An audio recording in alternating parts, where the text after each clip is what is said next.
Hey guys, Prowl 1701 here, and today we are updating my list for ranking the Doctors in Doctor Who from worst to best. We're going to be looking at all 13 of the main Doctors plus the War Doctor and the Fugitive Doctor, so 15 places.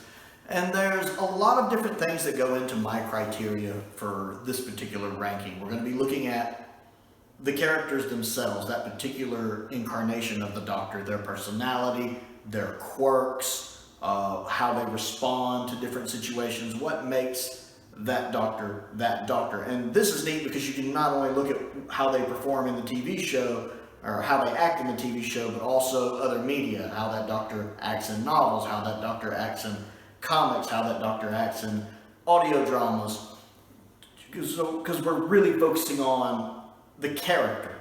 Another thing, though, is the performance in the TV show, the actor playing the character. How does the actor perform the character? Do they do it well? Do they do it not so well? How do they choose to perform the character in different situations? And of course, we're going to be looking at the writing as well and how good their era is. Is their era good? Is their era bad? Is their era somewhere in between? What's the good of their era? What's the bad of their era? And how did the writing lend itself to that particular doctor? So those are all the different things that are part of how I compiled this list. And it was hard. Like, usually when you're ranking the doctors, you know, your top doctors are easy to do, your bottom doctors are easy to do. It's those ones in the middle. There's usually about 5, 6, 7 places in the middle that are really hard to do. And I mean, I'm looking at my notepad right now. I had to scratch things and move things around. I had one doctor who shifted 4 places from where I originally had them written, just in the process of creating the list, which took probably about half an hour to really sort out. Maybe not quite that long, but close to it. It really was hard to do that. Those middle doctors are really hard to iron out. The top ones are easy, the bottom ones are easy, but those middle ones, whew.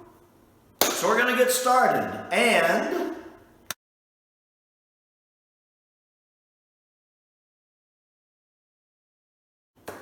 is Jodie Whittaker's 13th Doctor.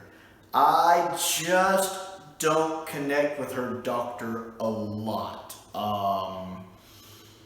There's too many times, especially in Series 12 and Flux, where she seems on the back foot, where she just doesn't seem like she understands what's going on around her. She always seems like she's trying to play catch up. To me, that's not the Doctor. The Doctor is usually the smartest one in the room. If he doesn't know what's going on, you can just see the mental gymnastics he's doing to try to figure everything out. You can see his brain just working at the situation, trying to figure it out. Her, a lot of times, she just seems like a fish out of water, panicked about trying to figure out what's going on.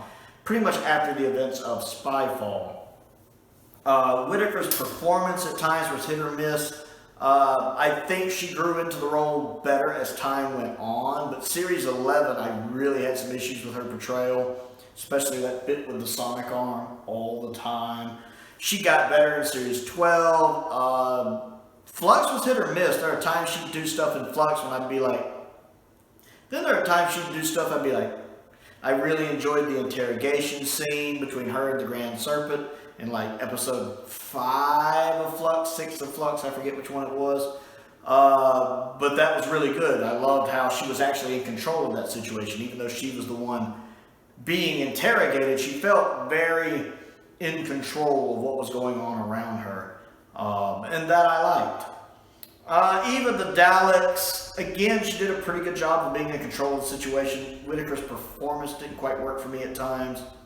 When she does that speech about, we pull together, we try again, I just didn't buy it. If I was reading it in a book, or maybe in a comic, I would have, but something about her saying it, I didn't buy it. I didn't really care for Legends of the Sea Devils. I did like her in Power of the Daleks. I thought she was really good in Power of the Doctor. Power of the Doctor. She was really good in Power of the Doctor and gave a really good performance, possibly her best performance.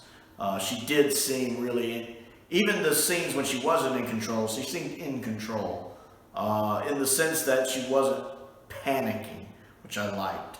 I really like the 13th Doctor in other media, like in the short story Terror of the Umpity-Ums. I think she's really good. I like her in several of the comic book graphic novels that I was sent by one of my subscribers, Stephen.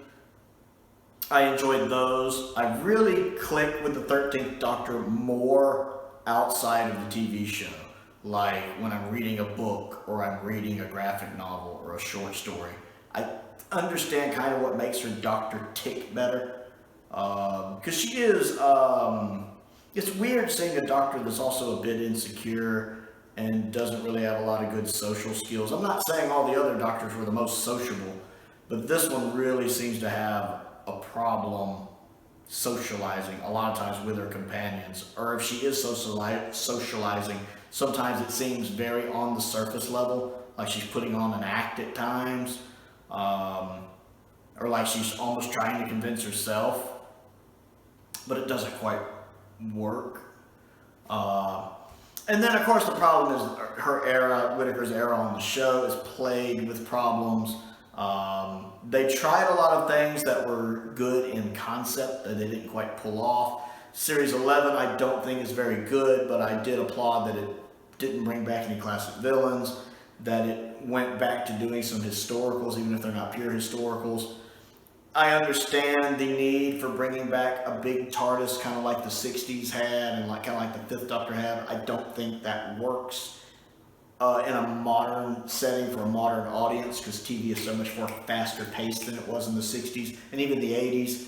And so a lot of that stuff, I don't think it worked, but I'll at least commend that they tried it. Ultimately, at the end of the day, I just don't connect with her Doctor. I see what they were trying to do with her. I don't think it works. There's just too many times I don't feel like I'm watching the Doctor.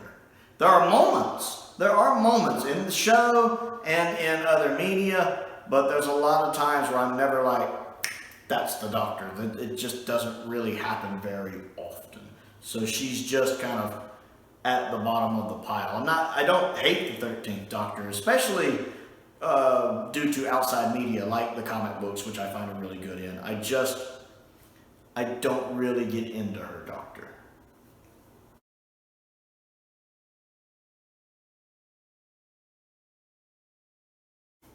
We have the War Doctor. Now, the main reason the War Doctor is this low is simply the fact we don't get enough of him. John Hurt is amazing. He brings a gravitas to the role. He brings a maturity to the role. He's great. We just don't get much of him. We get that great cliffhanger at Name of the Doctor, which is phenomenal. And then we really get him at the beginning of Day of the Doctor, and he's great. But then the other two Doctors show up, and he's kind of playing third fiddle to the young, handsome Doctors. And he's still good in Day of the Doctor, but he doesn't get enough to do on his own.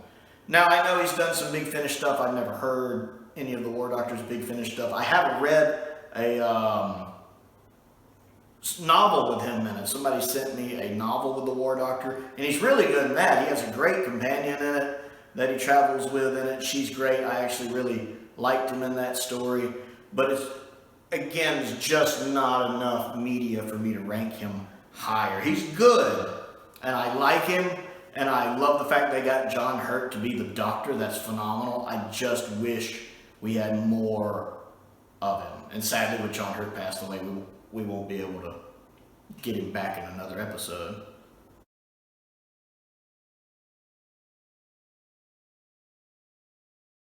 We have the Fugitive Doctor, played by Joe Martin. And it's kind of the same thing as with the War Doctor. I just wish we'd seen more of her. I like the Fugitive Doctor. I like, shift my chair a little bit. I like Joe Martin as the Doctor. She plays this very serious Doctor. When she steps into the room, all eyes turn onto her. She's very much one of those Doctors who knows she's the most intelligent one in the room, and you just know when you see her, she's the most intelligent one in the room. That scene in Power of the Doctor, when she just walks into the room and with that commanding presence and that charisma she has, is just phenomenal. Joe Martin does a good job of that. I know she's even said, I think in some interviews, that she took some inspiration from Capaldi in it, and it shows. She pulls that off well. I like her outfit. I just wish we'd gotten more of her, and I do hope we get more of her. I would like to see her maybe come back in Russell's era. That would be nice. I don't like the fact they kind of make her out to be a pre-Hartnell doctor. I don't really like the idea of pre-Hartnell doctors. I mean, I'm not just angry fanboy against it like some people are, because even the classic series, you know, kind of alluded to there could be pre-Hartnell doctors at times. So I'm not like raging mad about pre-Hartnell doctors. I don't like the Timeless Children retcon. Let me be clear. To me, pre-Hartnell doctors and Timeless Children retcon aren't necessarily the same thing. One thing is not like another, or one thing is not like the other. And so while I utterly despise the Timeless Children retcon and think it's hot garbage, I'm not as opposed to pre-Hartnell doctors. I don't like the idea, but if you did it right, I could be a little more understanding about it. I would much rather the Fugitive Doctor maybe be an incarnation between 2 and 3, because that seems to make more sense, especially since she has a police box TARDIS. But I did like her performances. I liked Fugitive of the Jadoon. I thought Joe Martin did a good job playing Ruth and a good job playing the Doctor. And I liked the few times we got to see her since then, like when she showed up in Flux briefly, or when, well, in a manner of speaking, and then when she showed up in Power of the Doctor, in a manner of speaking. I thought it was a good performance, and I like the characteristics of that Doctor that we've seen. I would like to see more of her.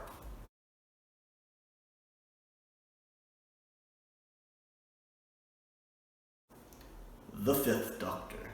I'm surprised the Fifth Doctor is this low, because I liked him a lot when I was a child, because, you know, I was young, blonde-headed, my hair parted the same way. I really connected the Fifth Doctor a lot when I was a kid in the 80s. But as I've grown older, I do find him to be more bland. I really, much like 13 at times, I feel like this Doctor doesn't really pick a direction. I mean, he's charming, he's got a ready smile, he's adventurous, got a little bit of a first Doctor temper sometimes. He does argue with his companions. He doesn't get on with his companions always as well as some Doctors do. I like Davison in the role. I like the Fifth Doctor. I think he's got some good stories. I think he's got some bad stories.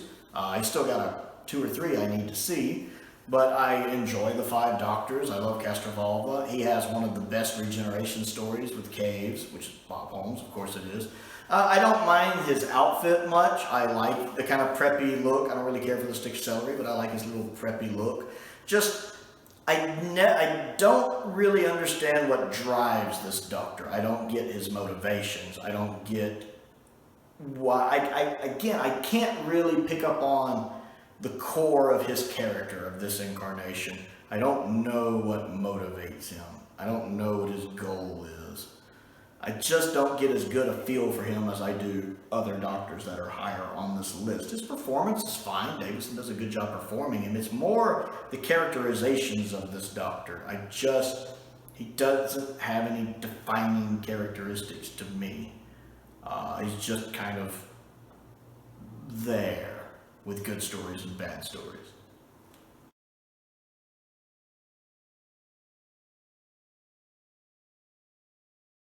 We have the 6th Doctor, Colin Baker. Now, I know some people put Colin higher on their list, but I am one of those people. He just falls a little lower. Colin's acting at times is very theatric, a little over the top, whereas if you were on stage it would look good. But with a TV camera doing a close-up, it comes across as very theatric, let us say. And I find that grating at times during his run. Some of his audios are good. I did like Jubilee a lot, and I did like him in The Light at the End, even if I didn't really care for The Light at the End. Jubilee was really good, though. The 6th Doctor's outfit, of course, is unfortunate. It's very 80s, which, you know, it was the 80s. I do wish they had gone a different direction with that outfit. I don't like his portrayal in the Twin Dilemma a lot. The way the character is written, the manic nature, the cowardly nature. I don't really. It's very off-putting. Twin Dilemma.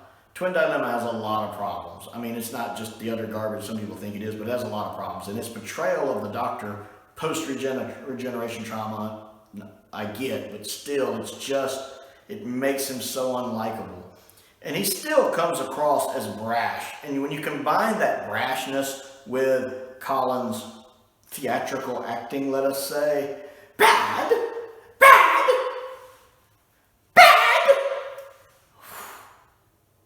bad is the word, all right.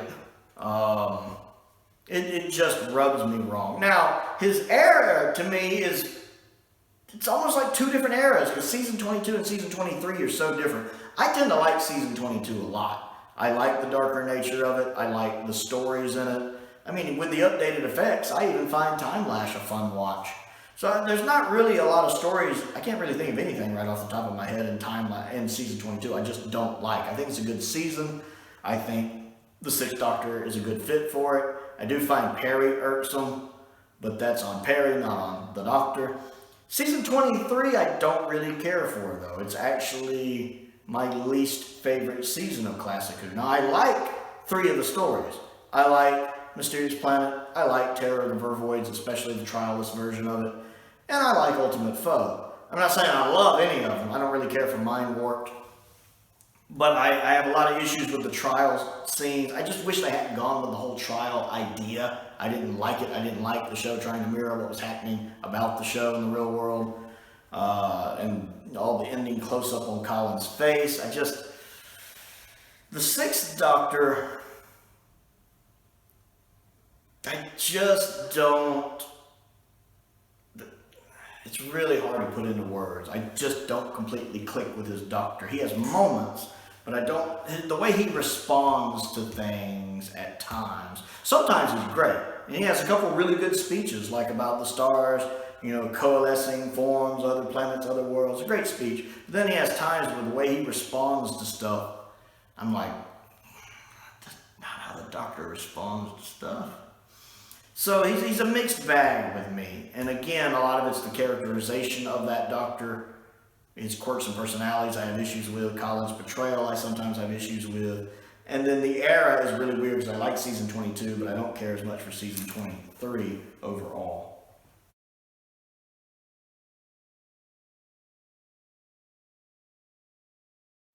The First Doctor, William Hartnell. Now, people might wonder why Hartnell's so low. One, I still haven't seen all of Hartnell's era. I have seen a lot more of it now. I like Hartnell. He has a neat arc. I think Hartnell does a good job playing the character. And you can tell that the character seems to mean a lot to him. He puts a lot into it. The First Doctor has a lot of little nuances, a lot of physical tics Hartnell puts in, the way he moves his fingers, the way he holds his lapel, the way he talks, and his little laugh. He has all these little touches he does that Hartnell does to the character that really endears the character to me. I love the little flourishes he puts on the character. The character of the First Doctor himself, I love the fact that he does start out very grumpy. But that's really early. I mean, even at the end of Edge of Destruction, you see him softening up a bit. And then, of course, that just continues over his run. I mean, even by the end of season 1, he softened up a lot more. You see him soften up a lot in season 2. His farewell to Susan is beautiful. The way he welcomes Vicky in the rescue and kind of takes Vicky under his wing. I love the rescue. So I enjoy that. Part of the reason he's not higher is just his type of Doctor, the more serious, stern Doctor, is not my typical favorite kind of Doctor. Same thing with Capaldi. To me, Doctor 1 and Doctor 12 are a lot alike. It's the reason why Capaldi isn't like number 1 on my list like he is some people's. Those kind of more serious, stern Doctors aren't really my thing. I tend to prefer the more fun, silly type Doctor, who can also be very serious, but the more second and fourth Doctor types tend to be what appeal to me. So the First Doctor just kind of lands here. Now, from what I've seen of his era, I enjoy it. It's hit or miss. I mean, I've liked most of his stories I've seen, but then you get that occasional, the Web Planet or something like that, where you're like, And then you have some like the Aztecs, which I thought was good, but I do think it's overrated. So he has some that don't quite live up to the hype for me, which most doctors have that. I am looking forward to the season 2 box set because I still have a couple stories to watch on that. And then maybe getting more of season 3 animated eventually. But that's just kind of where he falls for me right now.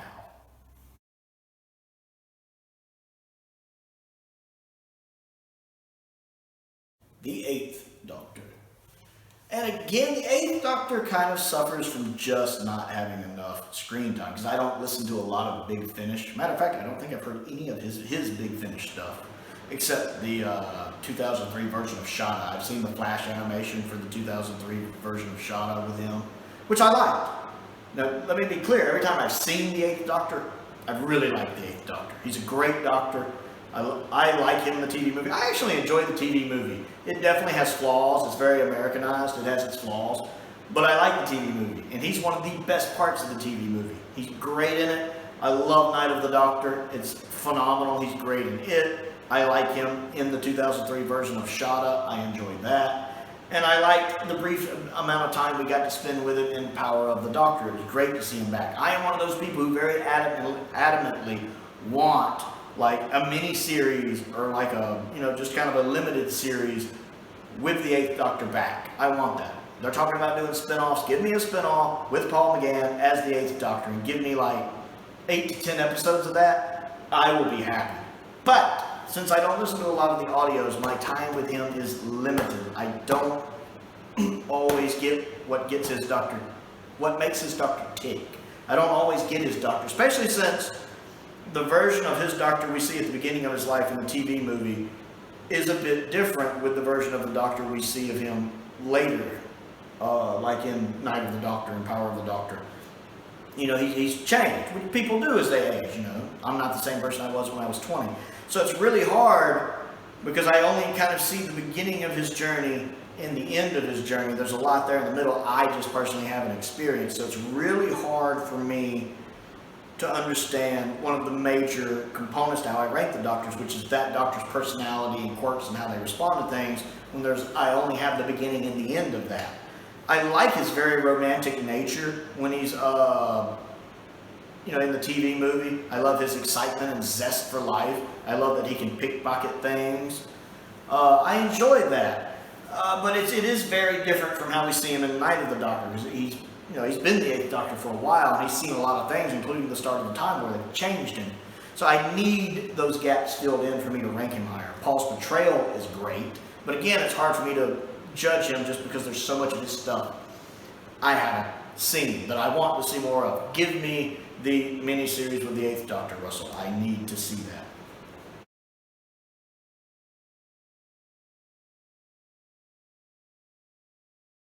We have the Ninth Doctor, Christopher Eccleston. Now we're in the area here in the middle where there was a lot of shuffling around. It was right here in the middle is really hard, and Eccleston was almost considerably higher than this because these Doctors right here, there's about 4 or 5 of them. It's really hard for me to sort. I like Eccleston's Doctor.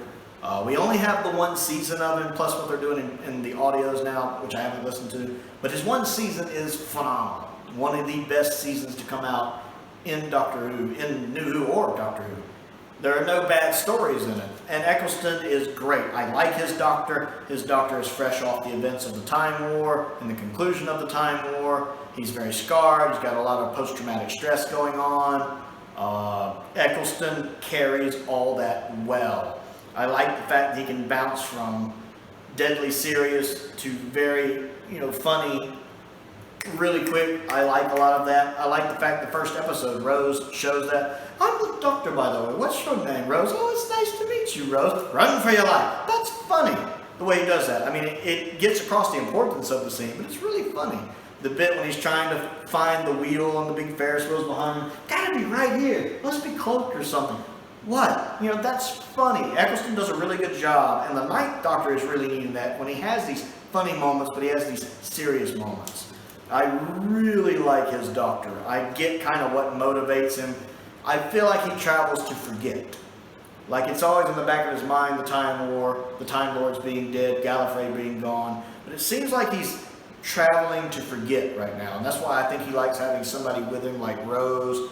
It kind of helps him take his mind off stuff. You know, he's just kind of going to the next thing and never looking back because he doesn't want to see that black spot in the back of his mind where he remembers all of that stuff.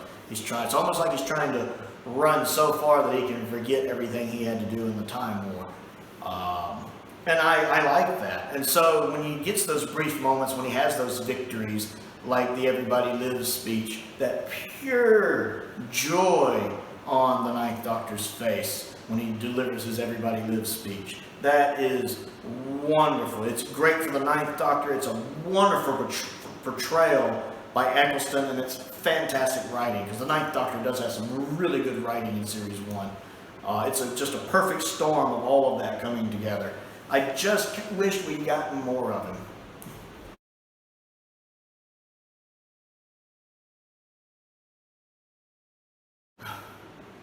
The 10th Doctor, David Tennant. It's really hard to do the 10th Doctor because there's just so much going on with him, and he is so popular, and for so many he is the Doctor, that it's really hard to organize my thoughts on him into one concise bit. It's like there's 50 gajillion things to say and trying to order them properly. His Doctor came at the perfect time. That's one of the, I think that's one of the things for it. It's just this perfect storm. Much like with Tom Baker, it was just the right actor with the right writing at the right time. It's the same way with Tennant. He's exactly what the show needed for that time. I think his youthful looks and his youthful manner, and he's a very human Doctor, probably more human than any other Doctor.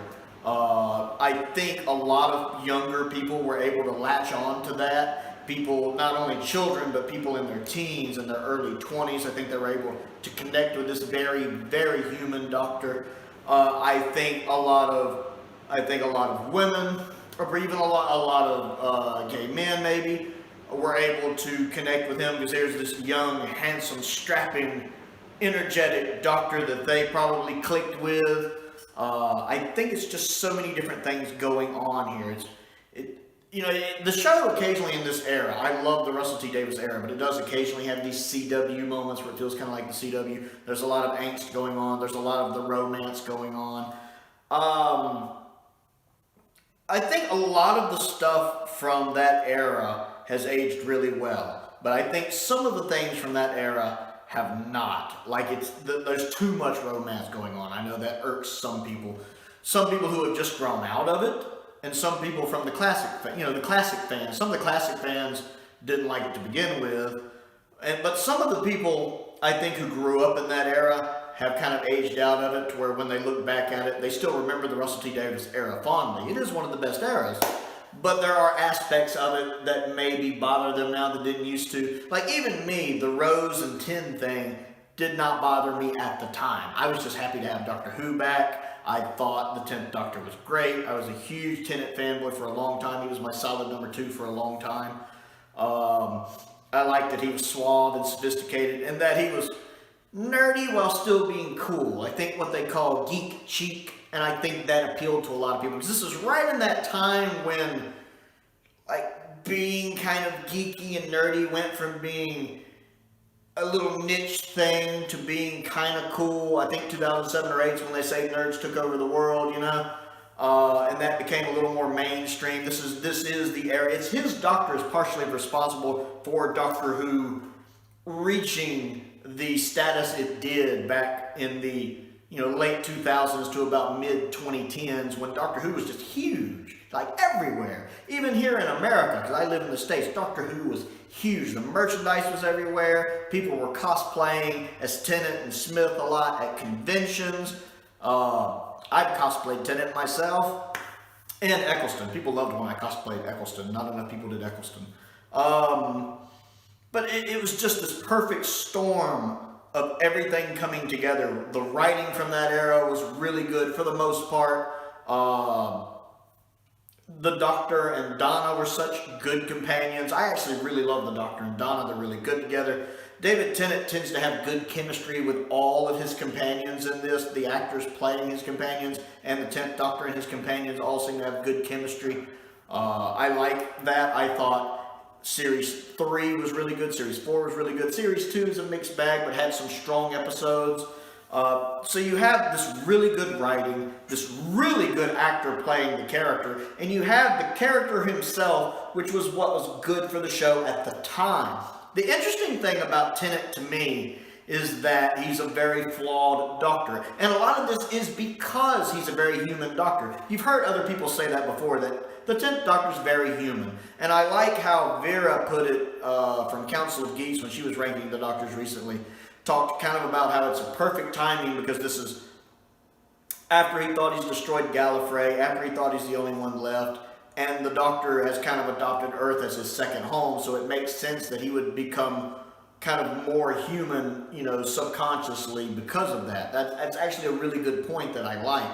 The interesting thing to me about the Doctor being more human is that he gets the good and the bad of humanity from that. The 10th Doctor is very romantic, he's very charming, he has a charisma, which is very human, but he is also narcissistic, he is also arrogant, he sulks more, he's definitely arrogant, he's more full of himself. Most doctors know they're the smartest person in the room, but they have a more mature way of carrying that across. You look at William Hartnell and Tom Baker and Peter Capaldi. They have a very mature way of carrying that, whereas the 10th Doctor seems like, he's the 20-year-old prodigy who wants everyone to know he's the smartest one in the room and is full of himself. The 10th Doctor is very full of himself, which are also very human emotions. And the reason I think he has that narcissism and that arrogance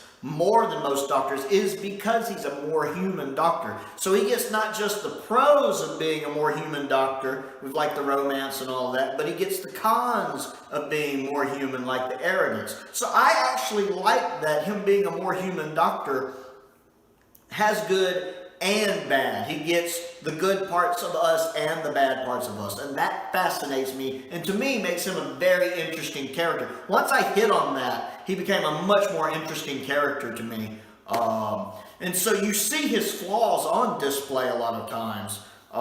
When he, the 10th Doctor gets sad a lot. I mean, think about it. How many episodes can you name when the 10th Doctor says the sentence, "I'm sorry, I'm so sorry"? It happens once or twice, or 70,000 times, something like that. And he feels sorry for himself, which, to be fair, he's been through a lot, but he feels sorry for himself in a more, it's so hard to be me way that even Eccleston doesn't do. Eccleston seems to carry the burden of that better than the 10th Doctor does. I should say the 9th Doctor seems to carry it better than the 10th Doctor does. The 10th Doctor, the emotion shows more, because he's a more human Doctor. His emotions are more on the outside, closer to the surface than most doctors. He's still a great Doctor. Again, Tennant is a great actor. I'm really excited about Tennant coming back as the 14th Doctor. I'm very excited about that. Tennant is a phenomenal actor. I love him in other stuff. He's one of the best MCU villains we've gotten with Kilgrave and Jessica Jones. He's just a good actor. And so I like that about him. I like the fact he's action-oriented, the fact he's a doer. I mean, he's a thinker, but he's a doer. And Tennant has all those little nuances he does. The stuff he does with his face. Tennant can convey a lot with his face. He's a very good actor. He can do a lot without saying a word. Whether he's angry. I mean, he can give you that stare that just tells you he's angry. Like in Family of Blood, right after the ship blows up, you see him looking down on him, and it cuts to that close-up when he just looks up like this. That look on his face. You take one look at his face and you're like, they are so screwed. And they are. And again, he has that anger in him, that rage in him. And the way he punishes them, that's a pretty hard punishment he gives them. So the 10th Doctor is flawed. We see that with the Time Lord Victorious thing at the Waters of Mars. And we see the fit he throws when he has to regenerate. When he has so much anger in him built up about saving Wilf, and he tries so hard to stay the 10th Doctor, to the point where the first time he starts to regenerate, he siphons off the energy into his hand. He very much likes being the 10th Doctor. Vanity issues, But he's still a good Doctor. He is brilliant. He is dashing and charming. He does feel like the Doctor, unlike, say, the 13th Doctor. Like the 10th Doctor feels very much like the Doctor. I will always give him that. When I watch him, I feel like I'm watching the Doctor. He is good in the role. He has good writing. He has a good producer. He has a good actor playing him. And I do think he is characterized well as the Doctor, especially for that time. That's exactly what the show needed to get people who weren't as familiar with Doctor Who on board. And that is completely down to how well the character was acted and how well the character was written. Now, I don't know if the 10th Doctor has aged as well as some Doctors. I think a lot of people whose favorite Doctor is the 10th Doctor is nostalgia. And there's nothing wrong with that. There's a lot of people out there whose favorite Doctor is the 4th Doctor. Nostalgia is part of that as well. And I'm not trying to say that the only reason people love the 10th Doctor is nostalgia, but I do think nostalgia is a huge factor in why 10 is a lot of people's favorite. He was their first Doctor, or if they started with Eccleston, the first Doctor they really had a chance to grow with, because Eccleston was kind of there and then gone. Tennant was the first Doctor an entire generation, at least one generation, had a chance to grow with, in some cases to grow up with. And we're at that point now where modern Doctor Who has been on for so long that people who started watching it as children are grown adults now, and they have that fond memory of their childhood, and boy does that make me feel old. But they have that memory of these people who are in their early 20s at this point. They remember being children, and they remember the 10th Doctor. Much like a lot of us, whatever Doctor we had when we were a child, we're going to connect to that Doctor on some level. Nostalgia is a huge driving factor, even in our adult lives, for things that we like. So I do think part of that is down to nostalgia. And there's nothing wrong with that. There's nothing wrong with that. I just think it's fair to acknowledge that. I think some people, especially people who start with Modern Who, but then go back and watch Classic Who, I think some people age out of the 10th Doctor. I think some people grow out of the 10th Doctor. Because the 10th Doctor, while very much being the Doctor, isn't like other Doctors in a lot of ways. Because again, he is very human. And I think a lot of people who love the 10th Doctor, once they start seeing other Doctors like Smith and Capaldi, especially like Capaldi, and they go back and start seeing classic Doctors, which were, again, not quite as human, and you start getting a measuring gauge of how typical Doctors act, I think the 10th Doctor falls down people's list. I think there's a lot of people out there who have gone back and watched Classic Who, and as they've gotten older, Tennant has dropped down from first place, a lot of times somewhere down maybe to the middle of their list, because they have learned more about the character. They've seen other Doctors, they've seen more stories, and they've gotten a feel for this character through other incarnations, to where the 10th Doctor doesn't quite feel like the top spot anymore. I do honestly think that's happened with a lot of people, where the 10th Doctor has gone down in their estimation simply because they've experienced more of this long-running show, and they've experienced other Doctors and found out that other Doctors sometimes exhibit other qualities that tend to stand out as the Doctor. So, a good Doctor, but a flawed Doctor, but fitting his human personality. And that's why he falls here on my list, is that there are just other qualities about the Doctor that I like that other Doctors have better. I like Tennant, there's just other people I like better.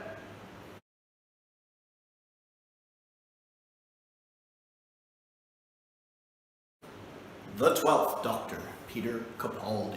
Now, a lot of people might be enraged that the 12th Doctor is so low, but this goes back to what I mentioned with Hartnell. I don't get into the more serious Doctors as much. I'm more into the more Tom Baker, Spectre Troughton type Doctors. I like Capaldi. Let me be clear, Peter Capaldi is one of the best actors to ever play the Doctor. He is phenomenal. Even the bad stories in his era, and his era is a mixed bag, he elevates them. I mean, Kill the Moon is god-awful, but Peter Capaldi is great in that episode. Even though the Doctor doesn't act like the Doctor, that's the writing, not Capaldi. Forest of the Night is a god-awful episode, but Peter Capaldi is great in that episode. There is not an episode of Doctor Who that he is in that he is not just fantastic. He is a great actor playing this character. It's the actual characterization of his Doctor I have issues with at times, especially before Series 10. Series 10 Capaldi is phenomenal because the 12th Doctor, much like the first Doctor, has an arc. And it's a very similar arc where he starts off in a very gray area with that question, am I a good man? Where you don't quite know what's going on with this Doctor. Is he good? Is he bad? Did he push the robot? Did the robot jump? You don't quite know with him. And even he doesn't quite know with him. He doesn't quite know who he is. And I don't really get into that serious Series 8 grumpy Doctor. Now, he's grown on me. And I think that's true for a lot of people. I think there was a lot of people who didn't connect with Capaldi immediately. There's probably a lot of the fan base, but from David Tennant and Matt Smith, they were used to the young, dashing doctors, you know, the dreamy boat, I want to date him, he's so handsome doctors. And then you get this 55-year-old man in there who's very grumpy and doesn't act like their Doctor, because he doesn't act like Smith, he doesn't act like Tennant, he doesn't even act like Eccleston.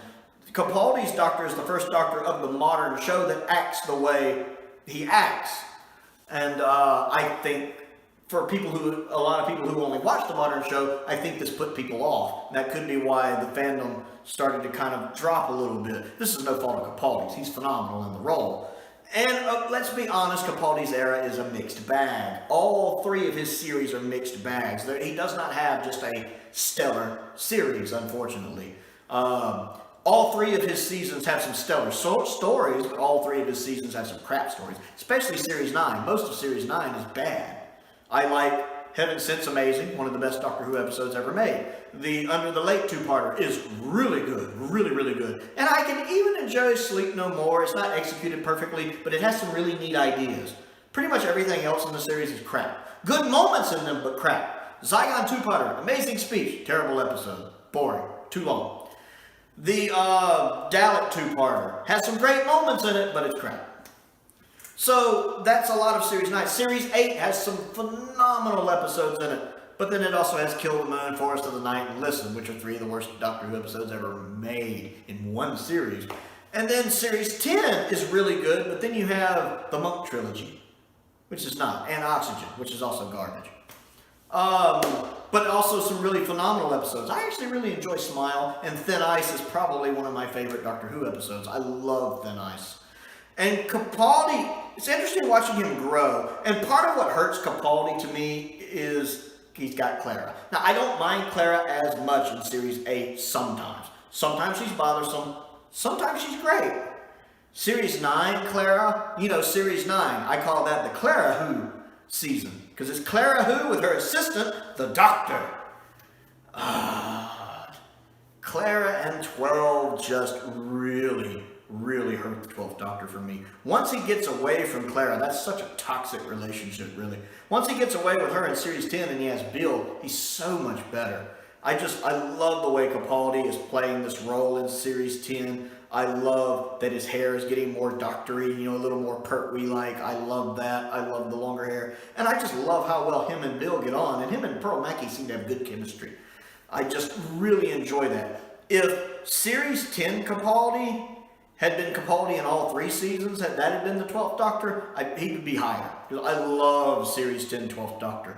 Series 8 12th Doctor, I have a hard time connecting to because I don't get into that serious Doctor, but he definitely has moments I love.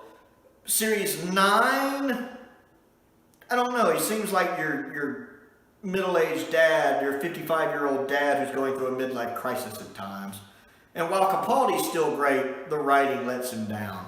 So, a lot of this is simply down to me not connecting with that kind of doctor. Like I've said several times on the channel, I never get when people tell me Capaldi is their favorite doctor. I never get it. And I'm not in any way trying to invalidate your opinion. Let me be clear. If Capaldi is your favorite doctor, Capaldi is your favorite doctor. This list, for the record, is just my opinion. I'm not out to tell anybody they're wrong. I'm not that kind of fan. You know, my list is just my list. It doesn't invalidate your list. Your list doesn't invalidate my list. It's all opinions here, folks. So if Capaldi's your favorite doctor, Capaldi's your favorite doctor. That's cool. I never get it. And that's because every fan, especially who have seen a lot of the doctors, in their own mind, they have their own opinion of who the doctor is and the characteristics the doctor has and what characteristics a doctor needs to have to be a good doctor or their best doctor. And that's different for every person. And what I think is the best doctor and the qualities that make up the best doctor may be different from what you think. And like I said, for me, when people are like, Capaldi's my favorite doctor, I'm always like, why? I don't get it. But to be fair, Peter Capaldi is one of the best actors to play the character. He's just phenomenal. You can tell he loves the show, he loves the part, and he's giving it his all. My goodness, some of his speeches in that show are some of the best speeches in all of Doctor Who. He's just so good.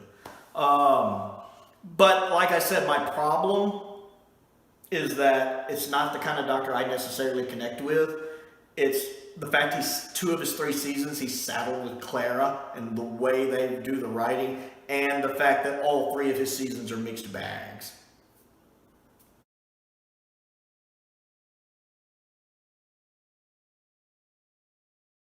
We have the 7th Doctor, Sylvester McCoy. Yes, Master McCoy.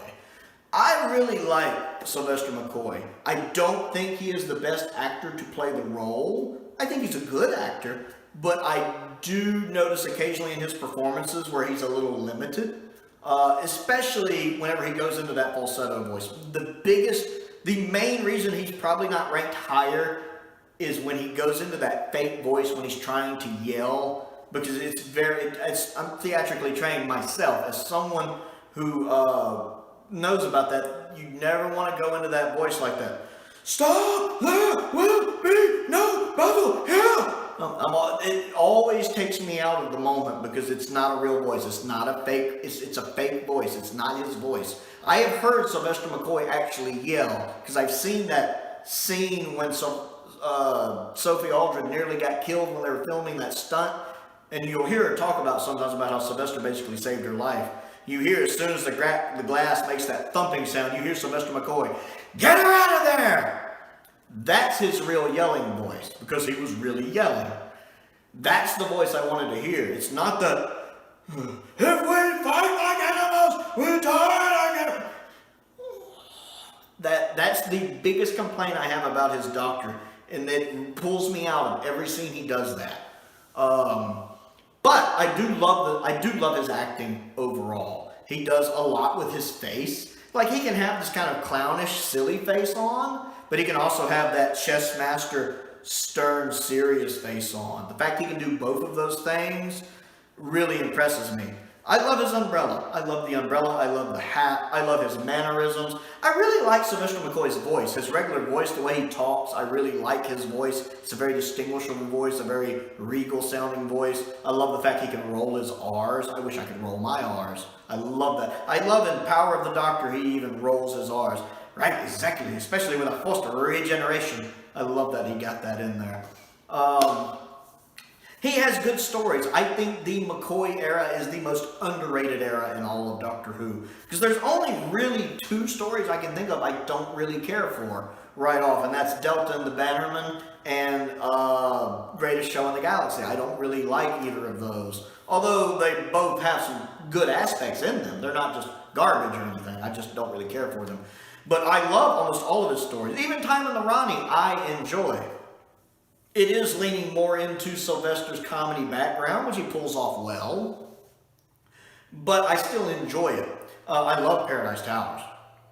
I love the Happiness Patrol. I love both of those very serious takes on things. And he pulls them off well. He can be the kind of silly doctor really well. I love in Time of the Ronnie when he's mixing his metaphors. I love that. I love the fact he's playing the spoons, even on Kato Mara's chest. That's hilarious to me. I wish I could play the spoons. That's hilarious. But then I love Chess Master Stern McCoy. If there is ever a doctor you don't want to cross, it's this one. This doctor plays the long game.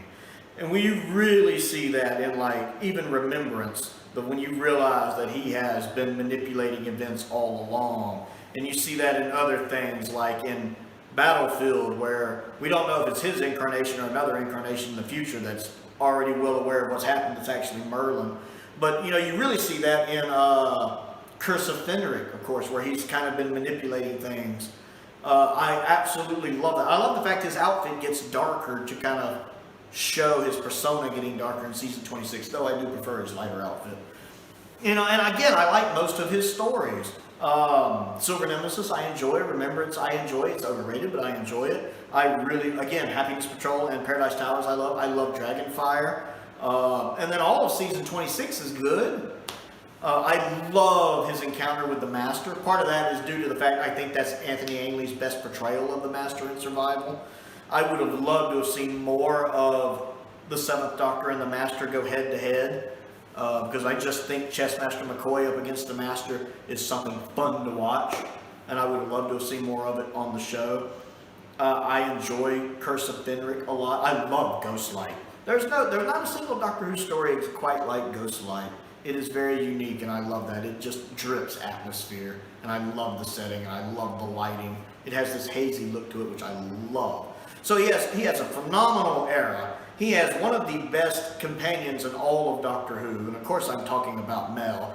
No, I'm talking about Ace. I love Ace. I think she's one of the best companions the Doctor's ever had. Sophie does a great job playing her. I think her and Seven have a really good relationship. I really enjoy that. It's probably one of the reasons why when the Seventh Doctor, at least, you know, symbolically got to talk to Ace in Power of the Doctor. I think that's a very powerful moment. It was for me. I'm sure it was for a lot of people. Is because these two have such a bond, and I enjoy watching them together.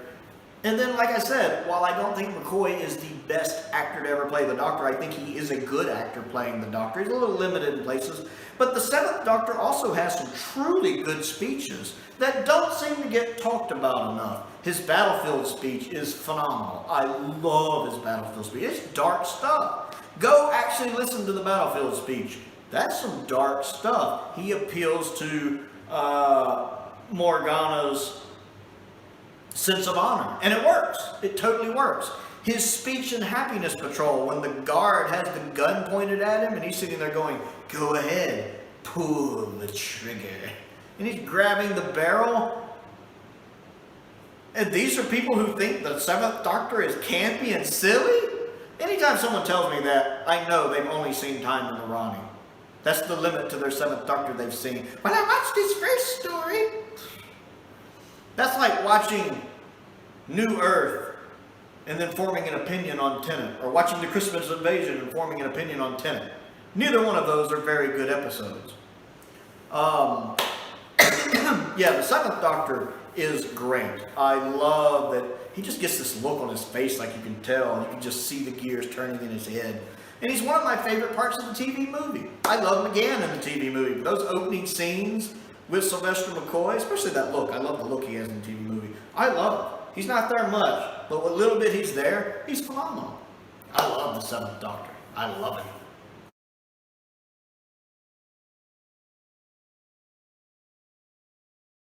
The 11th Doctor, Matt Smith.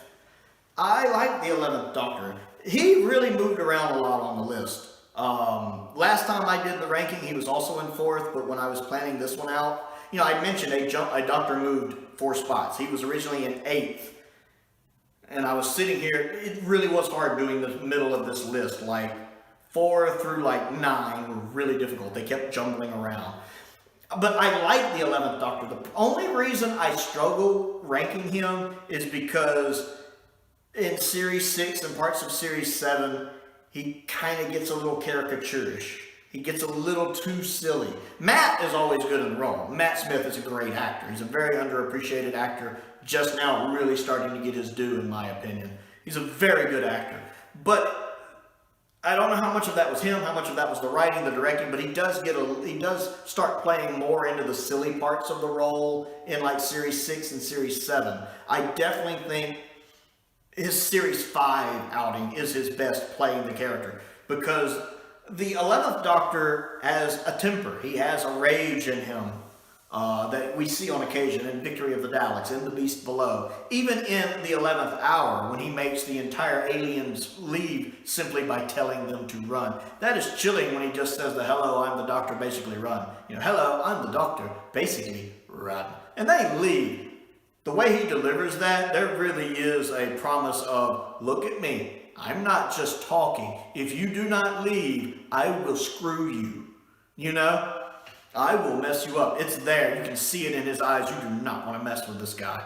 And I absolutely love that. He still has the funny, silly moments. It's this perfect balance. Series 5 gets the betrayal of the 11th Doctor just right. Now, to be fair, I feel like some of the other episodes, like I think Name of the Doctor does that pretty well. I think Day of the Doctor does that pretty well. Time on the Doctor, sorta. The bit with the hologram clothes is a little much and a little caricaturish, but later in the story it gets him pretty right.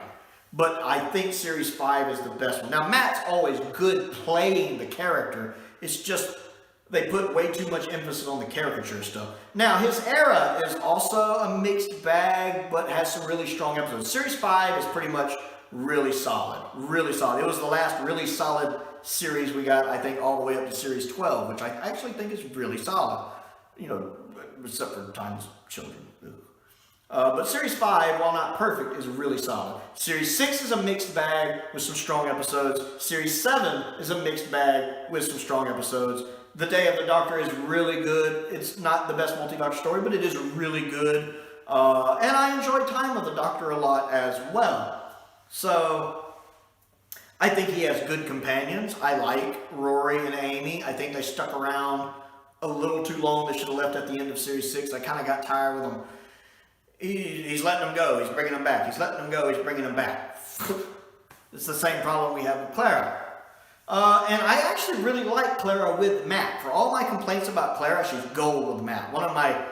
I think one of the greatest robberies in all of Doctor Who is the fact we didn't get more with the 11th Doctor and Clara. Because I like them. If there's ever a romantic interest I wanted to see more of, it's theirs.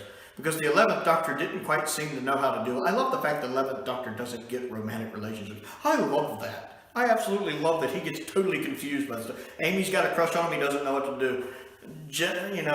Clara's kind of being flirtatious with him, he doesn't know what to do. I love that. I love the Doctor being clueless with stuff like that. And I like the way him and Matt and Jenna have good chemistry. I like the way they banter back and forth. I really, really enjoyed Clara with Matt and wish we'd gotten more of it. I liked the mystery of the Impossible Girl and how she kept reappearing. And I actually thought the payoff to that worked pretty well. I like Matt. He is a lot of fun. He's an energetic Doctor. Like I said, his era is a mixed bag, but I think he had good companions. I think he has a good actor playing him. And I like his qualities when they're in proper moderation, when they're properly moderated, maybe that's the word I'm looking for, when they're in moderation together. You know, when everything's balanced out perfectly. Because the 11th Doctor can be terrifying. And there are still moments, even in Series 6 and 7, when he can be terrifying. I want you to tell them to run away. I want them to call you Captain Runaway. That scene in A Good Man Goes to War is chilling. Matt Smith is phenomenal in that. So I do like the 11th Doctor. He's my favorite at the moment of the modern Doctors. My only issue that ever makes me second guess that is the fact he gets a little too cartoonish at times in Series 6 and 7.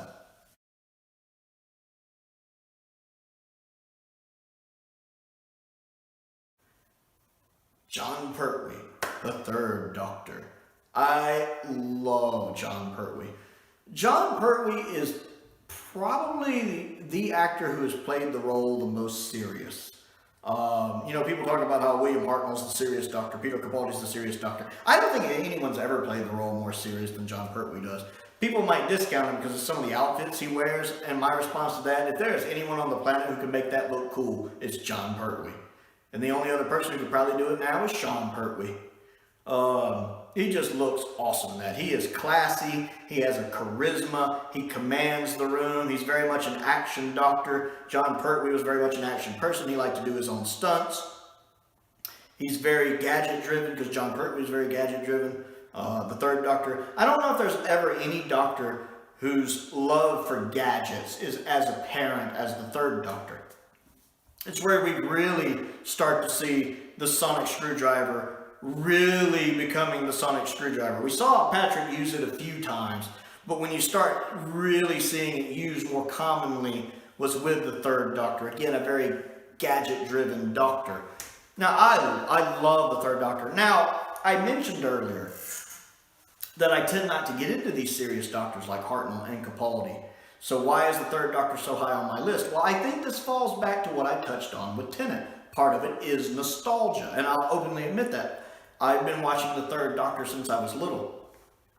I don't know which doctor was my first doctor.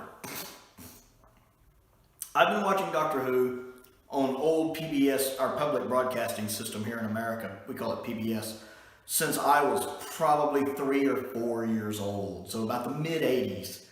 And I've literally been a Doctor Who fan longer than I have living memory. I do not know for certain who my first doctor was. So very early on, I caught on to the fact that different actors play this character and that he can change appearance. That's something I've just always been familiar with as far back as I can remember. My earliest memories right off the top of my head are watching The Ark in Space and Inferno. So I was very much aware of the third doctor at a very early age. I grew up watching some of his stories. Not a whole lot of his stories, to be honest. And of course I saw the Five Doctors probably at least half a dozen times. They ran that one a lot, and I got to see him in that as well. So I very much have a nostalgic attachment to this doctor. He's one of my childhood heroes. I really connected with him. Again, I felt like the actor playing him has such charisma and such presence and such a command of the room. You very much know when you listen to the third doctor speak that he is the smartest one in the room and that he's the one you need to be listening to and paying attention to. I love the fact that he doesn't suffer fools. He has no patience with fools. He doesn't really like authority figures, especially authority figures that try to throw their weight around that they're authority figures. He has no patience with any kind of nonsense like that. He's like, look, dear chap, you need to stop talking right now and listen to me, or we're all in great danger. I love that. He cuts right to the chase. And it's not even necessarily that he's trying to be rude. He's just trying to get them to shut up because he has important things he needs to say so he can save lives. I love that. I love his car. I love Betsy. And the fact that he has three amazing companions. I love all of the third doctor's companions. I love Liz Shaw. I love when the doctor has a brainy companion like Zoe or Liz Shaw. A companion that can, at least to an extent, keep up with him. I love that. That's why I love Zoe and I love Liz Shaw. And then he has Jo, who is, of course, one of the best companions. She's definitely one of the most famous, iconic companions.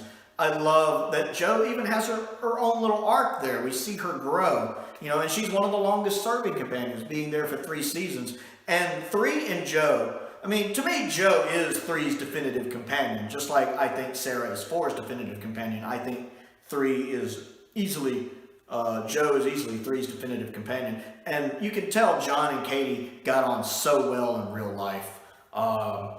It comes across on screen that, the third doctor and Jo have such a bond. And I love that. I just love watching that grow. And then you also have Sarah Jane starting with the third doctor. And they get on well. I love the third doctor with Sarah. I've enjoyed being able to watch more of Series 11 this year with people sending me like Invasion of the Dinosaurs and The Time Warrior. I've really enjoyed being able to watch those because I'd only seen Death to the Dallas and Planet of the Spiders before that. So I can see more of the third doctor with Sarah and how their relationship kind of started to grow. I really enjoyed that. Plus, you had one of the best producers and script editors combos the show has ever had. I mean, Barry Letts and Terrence Dix could pretty much finish each other's sentences. They thought like one brain. And that is a pairing, literally the only thing I can think of comparable to that is, of course, Philip Hinchcliffe and Bob Holmes.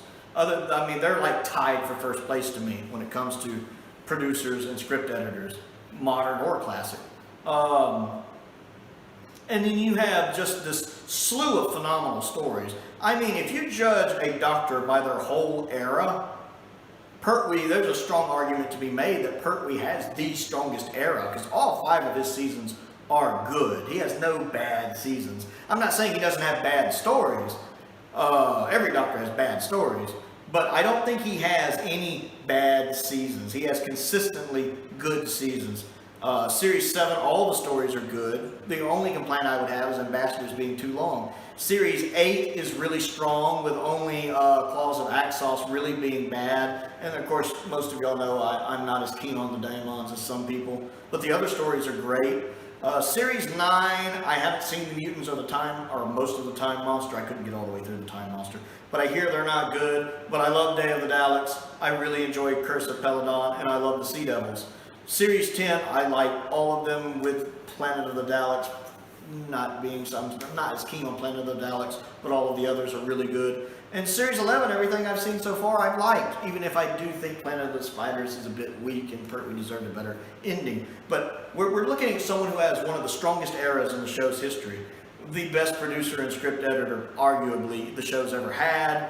3 of the strongest companions to ever be on the show. A phenomenal actor playing the part, and the character himself is just characterized really well. This is a very action-oriented Doctor, and I love that. So yeah, I love the 3rd Doctor. Again, part of it might be nostalgia, but his Doctor just has so much going for him. And I love the characterization, I love the outfit, I love the self-confidence, because the Doctor is he's self-confident without being overly arrogant. Now, to be fair, the 3rd Doctor could be arrogant at times, but it's not like the David Tennant levels of arrogance, like the Time Lord Victorious arrogant. He could just be a bit, I'm the smartest man in the room, so I'm a little arrogant at times, So it's on a much smaller scale. Plus, his reaction to one of the best companion departures is so good. When Jo leaves, I love the 3rd Doctor's reaction. The fact he doesn't talk, he doesn't give speeches, that whole bit where he just walks out, gets in the car, and leaves is one of the most heartbreaking companion departures ever. I love Jon Pertwee as the Doctor, and I love the 3rd Doctor.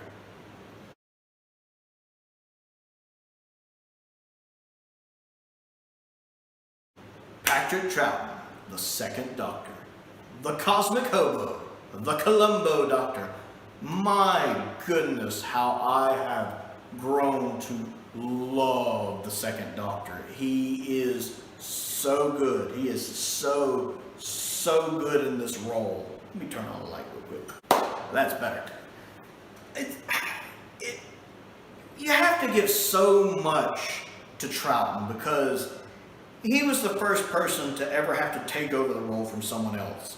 So much was riding on his shoulders, especially the fact that instead of having someone come in and just act like a younger William Hartnell, Troughton's Doctor is so different. The 2nd Doctor is so much different than the 1st Doctor. The fact that Troughton is able to pull that off, and the show is able to continue and to still be going today, is a testament to just how good of an actor Patrick Troughton is. He is phenomenal. I remember a few years back, just a couple years back, when I ranked him, I think he was 5th. The fact he has made his way up to 2nd, the fact he's above Pertwee, and I love Pertwee, is very, very much indicative of how much I love his Doctor. Patrick Troughton just is the Doctor. He is so good in this role. Just the little mannerisms he does. So much of Patrick Troughton's acting is down to the physicality he brings to the role, his mannerisms, the little mannerisms he does, his facial expressions. That's why it's so tragic so much of his era is missing, and that only 1 or 2 of the animations can really get his mannerisms down pretty well. Macroterra does a good job of it. Moonbase does a fairly good job of it. I really love that. It's why even stories like when people are like, I don't care for the Crotons, I'm like, I like the Crotons. One, I just actually like the Crotons. But two, it's a complete Troughton story. I have to give it props for that. Although I'm not as keen on the Dominators. But Troughton, much like Capaldi, even in his bad stories, Troughton is always great. There is not an episode where Troughton is bad. Like the Dominators, I can rewatch the Dominators. You know why I can rewatch the Dominators even though the Dominators is not good? It's because Patrick Troughton is amazing in the Dominators. I thought I told you to stay away from the courts. Well, I do, but they're everywhere. Every time I see one, I run away, but they're everywhere. So what am I supposed to do? I love that. I love that. Troughton, I love how he plays the fool. Because you can tell the second Doctor very much pretends to be what he's not. Again, very much like Columbo. He dresses the way he does. He has that very shabby look with the hair and the outfit to where people underestimate him. They kind of ignore him. You know, he can kind of crouch down like this and people don't pay much attention to him because they don't see him as a threat. Where he's actually, you know, you see the wheels turning. He's actually figuring out what to do, how to get out of it, what he needs to do. Now, he'll run if he needs to. When I say run, run like a rabbit. Run! You know, he'll go. But you always see the gears turning, watching him. He always knows more than he lets on that he knows. And I love that. And I don't know if I've ever seen a Doctor that lies as much as Troughton. I love what he does. Like that whole bit from the Dominators I just quoted. He's lying through his teeth. And I love it. I love it. And even in Tomb of the Cybermen, like when he's pressing buttons to do stuff when nobody's looking, he's not the glory seeker. He's not the one that wants everybody to know he's the smartest man in the room like Tennant does, or Capaldi does, or Hartnell does. He wants you to think he's the stupidest one in the room, because that way you underestimate him. Like there's a scene in Tomb of the Cybermen when they're trying to figure out how to raise that lid, and when nobody's looking, he reaches over and presses the button. But he doesn't point it out. It just happens to go up, and he lets everyone else take the credit for it. Again, he very much likes to kind of be in the background, you know? But his acting is so good. One of my favorite scenes in all of Doctor Who is the cliffhanger to episode 2 of the Moon Base. When the Doctor realizes, you know, they've been checking the whole Moon Base to see if there's any Cybermen. And the Doctor realizes there's that one spot they haven't checked yet. And you can see, if you go back and watch the scene, you realize the exact moment the thought occurs to the second Doctor, because you see the look on Troughton's face, because it's that kind of, you see that kind of, oh crap look on his face, and he's like, you had your men search the grounds everywhere. Yes, we had them search. Yeah. Everywhere, every nook and cranny. Yes. Did they search in here? What did your men search in? Did they search in here? That whole bit, and I love the fact that he's talking in almost a whisper, but he's doing it very insistently, like, stop talking and answer my question. Did they search in here? It's like he's trying to keep his voice down, but he wants to yell at the guy. Because he realizes, you know, all of that scene is just a perfect example of why Troughton is so good in this role. The second Doctor works for a multitude of reasons. One, the character. Again, everything I pointed out about the character. The way, his unassuming nature. He has a very innocence to him, too. The second Doctor has an innocence to him that, especially in the modern show, they don't have anymore. He's just been through too much. But the second Doctor is very much that Doctor that just wants to travel and see the universe. He doesn't necessarily want to even save planets or, you know, be, you know, the bloke who runs around holding the universe together. He just wants to have fun and go out and explore the galaxy. That's the reason he left Gallifrey. A whole galaxy, universe out there to explore. That's what the second Doctor wants to do. He just wants to travel and see everything. And if he happens to get into a situation, he'll try to help out. That's what he does. But it's not his motivating factor. He wants to see the universe and explore. You know, like Magellan. Stuff like that. He definitely has this innocence to him. He has a really good relationship with all of his companions. He gets on well with Ben and Polly. Him and Jamie, that's one of the best Doctor teams of all time right there, the Doctor and Jamie. He gets on, he has a very parental relationship with Victoria, almost like, like a father figure to Victoria, since, she lost her father and he's kind of watching over her. That speech he gives to Victoria in Tomb of the Cybermen is beautiful when he talks to her about her father. It's a wonderful speech. It's a very caring, tender moment that I really, really like.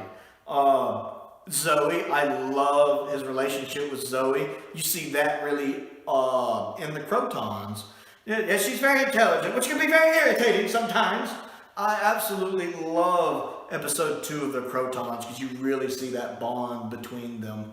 And throughout the rest of the episode as well, but it's really on point in episode 2. I think the Doctor, Zoe, and Jamie are one of the best TARDIS teams, period. I mean, it's easy to tell that Frasier and Patrick were good friends in real life because Jamie and the second Doctor they get on so well together, like best friends, and I love that. I think, again, you have such a phenomenal actor playing the second Doctor is why he works really well. And then you have a lot of really good stories. I think 2 of the best Dalek stories ever made are Troughton's 2 Dalek stories. I love Power of the Daleks. It's my second favorite Dalek story of all time. I love Evil of the Daleks. It's in the top 10.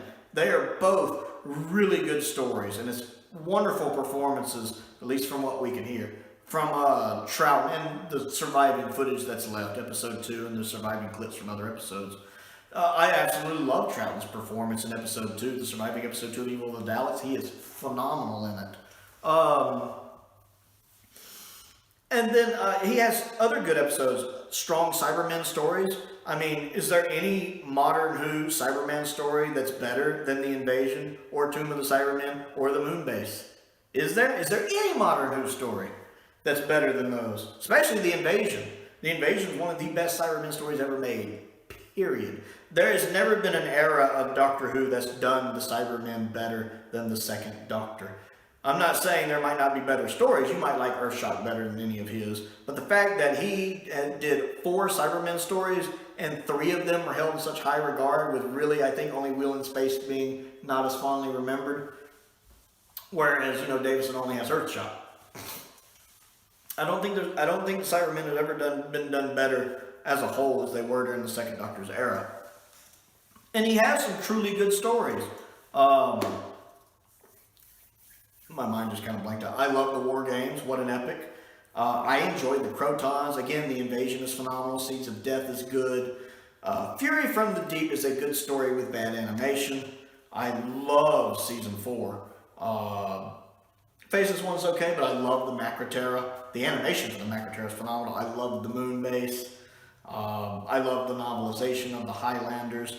So you have what I think is a pretty strong era. A few misses, but a pretty strong era. You have really good companions. You have writers who understood the show. I mean, you had David Whittaker. David Whittaker is always a good thing to have. And you had a Doctor that just wants to go out and see the universe, which is an amazing thing to have, and a fantastic actor in the role. I love the second Doctor.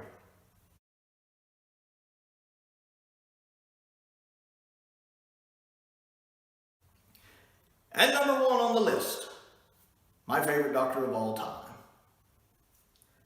Tom Baker, the 4th Doctor. I love the 4th Doctor.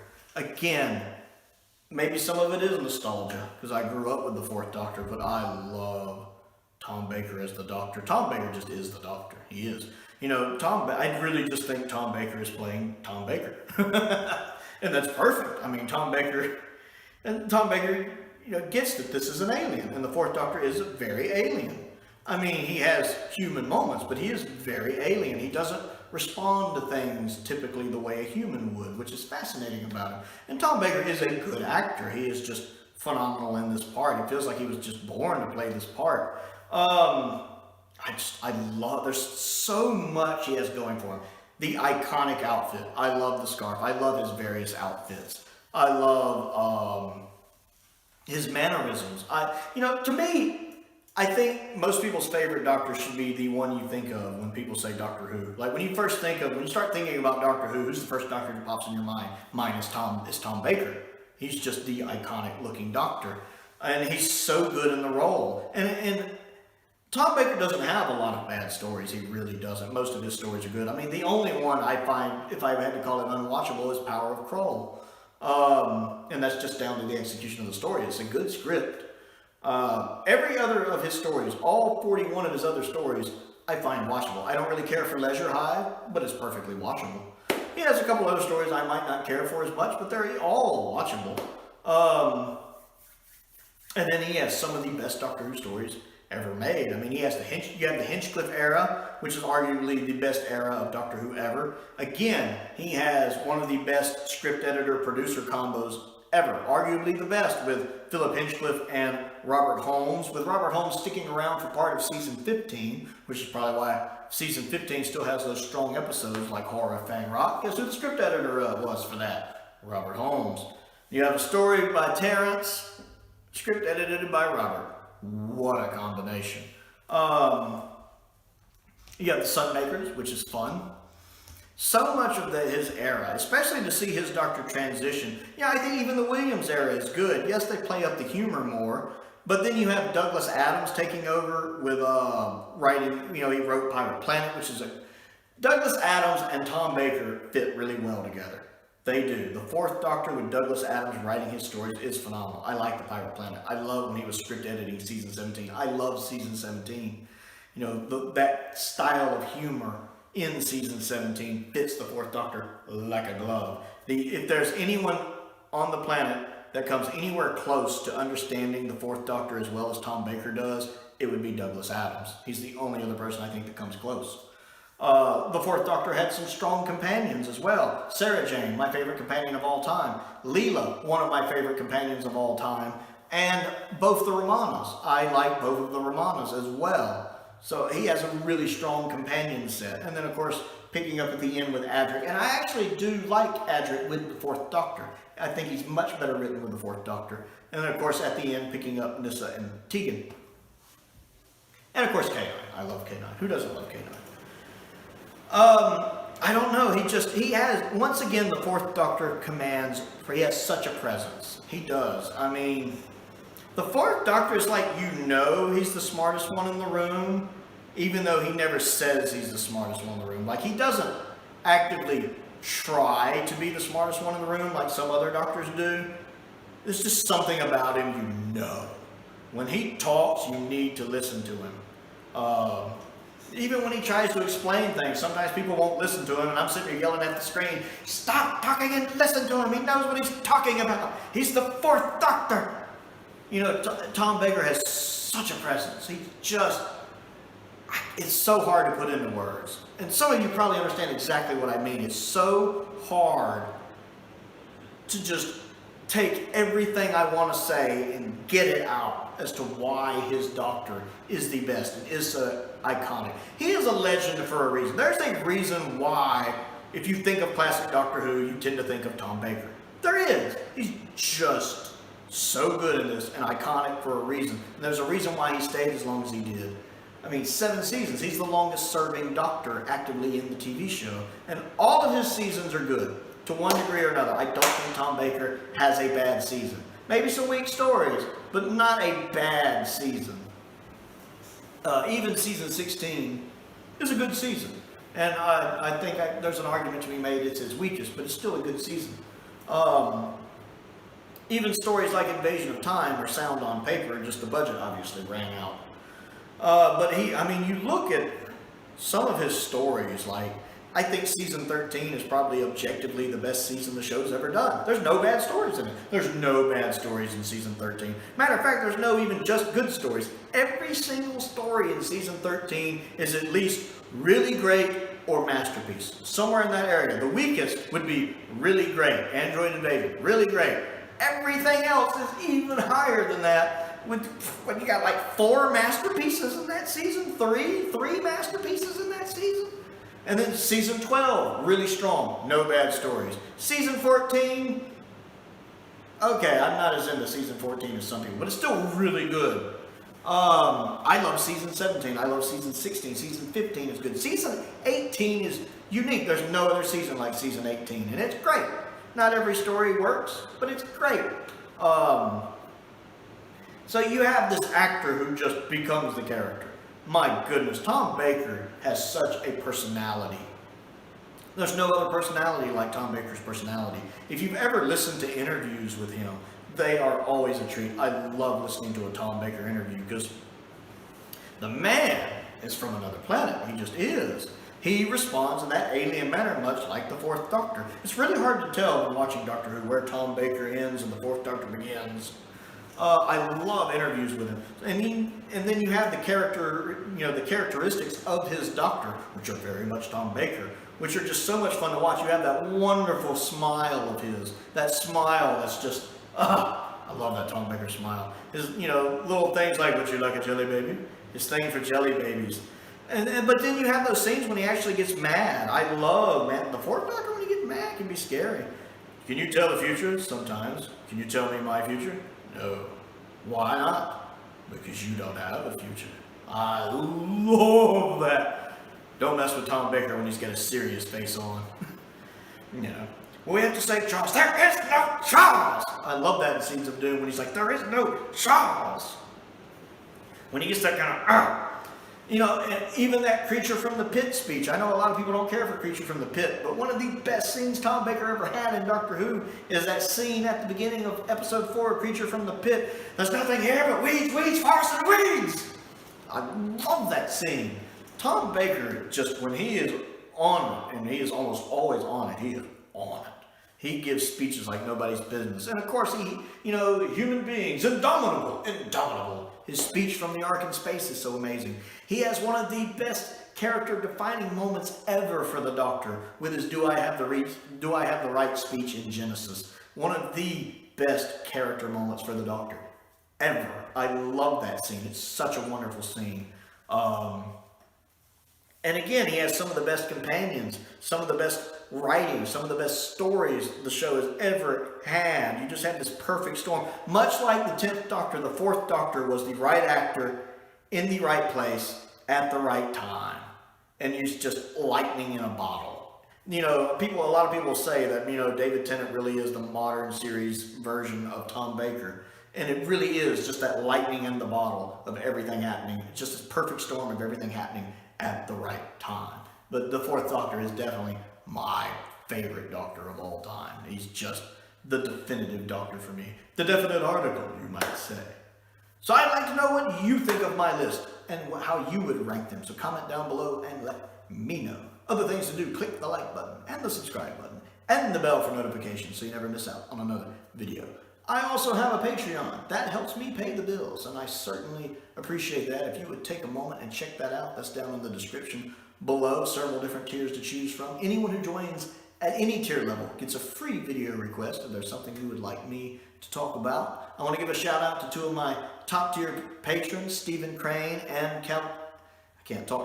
Stephen Crane and Colin Coney. I appreciate their continued support as I do the support of all of my patrons. I also have a P.O. box if there's anything you would like to send me to review. I also have a link to my Amazon wish list down there. I update that regularly, as well as a link to my Amazon UK wish list as well. Most importantly, though, thank you for watching.